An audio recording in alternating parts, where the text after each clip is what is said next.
Assalamualaikum warahmatullahi wabarakatuh. Selamat pagi, selamat siang, selamat malam.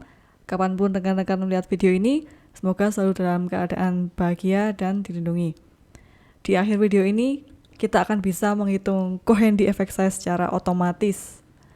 Secara umum, saat kita melakukan uji hipotesis dengan independent test, kita bisa melakukan uji lanjutan, yaitu uji effect size. Nyatanya uji effect size ini sangat diperlukan, karena dengan adanya uji effect size ini kita bisa mengetahui signifikansi praktis dari penelitian. Karena uji hipotesis saja itu hanya menunjukkan signifikansi statistik, bahwa perbedaan itu nyata, perbedaan itu signifikan. Tetapi seberapa besar perbedaan itu kita belum bisa mengetahuinya. Disinilah effect size berperan untuk memberitahu kita apakah perbedaannya itu besar, kecil, atau sedang. Cohen-D effect size adalah ukuran yang paling umum digunakan untuk mengukur perbedaan antara dua kelompok, misalnya kelompok eksperimen dan kelompok pembanding. Kalau ukuran efeknya itu besar, maka temuan tersebut punya signifikansi yang besar.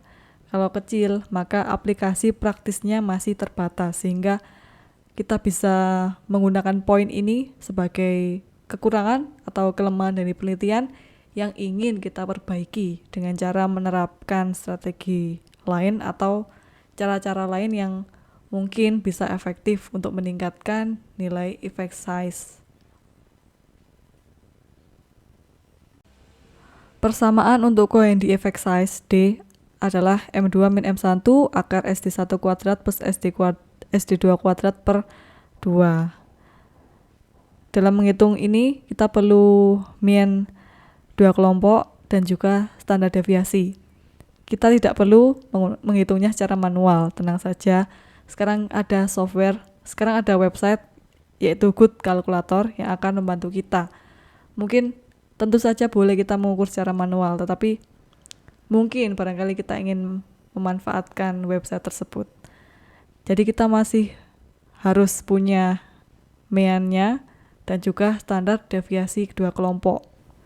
Kunjungi website tersebut setelah menonton tutorial ini pastinya. Grup 1 adalah kelompok eksperimen, misalnya meannya 45, SD1 25.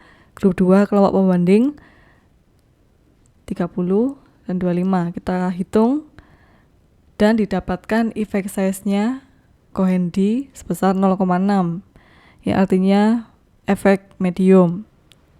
Kalau kita scroll ke bawah, itu ada grafik yang menunjukkan overlap dari kedua nilai setiap kelompok.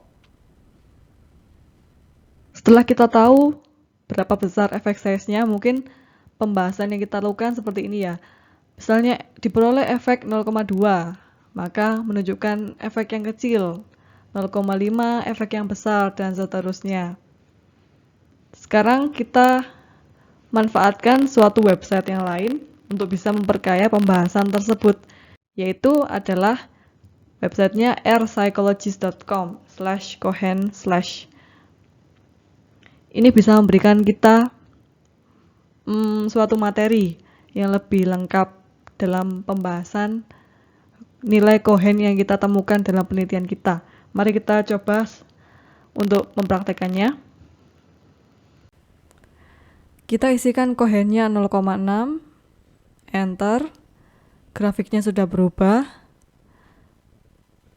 Kelompok treatmentnya yang warna biru, kelompok pembandingnya yang warna hitam.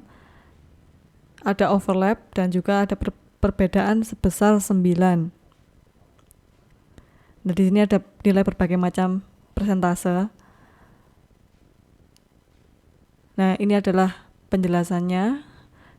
Dengan Cohen 0,6, 72,6% dari kelompok treatment akan mengungguli kelompok pembanding atau kelompok kontrol. Nah, itu ada penjelasan yang lebih dalam lagi. Namun, saya kira cukup sampai awal saja. Dan juga apabila ingin mengetahui banyak orang yang perlu di treatment agar bisa memperoleh hasil yang lebih baik, itu ada sebesar 4,89 yang harus diperbaiki.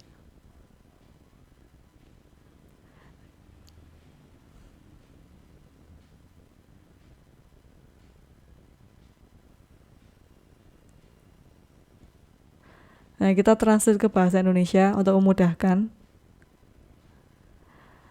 Kemudian bisa kita copy atau kita parafrase ke tulisan kita.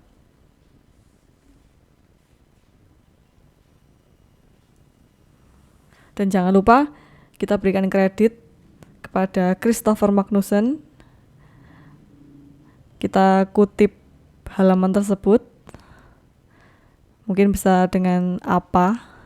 Kita copy, kita masukkan daftar pustaka, atau bibsteknya itu kita insert ke Mendeley. Baik, sekian untuk hari ini. Semoga ada yang bisa kita ambil. Wassalamualaikum warahmatullahi wabarakatuh.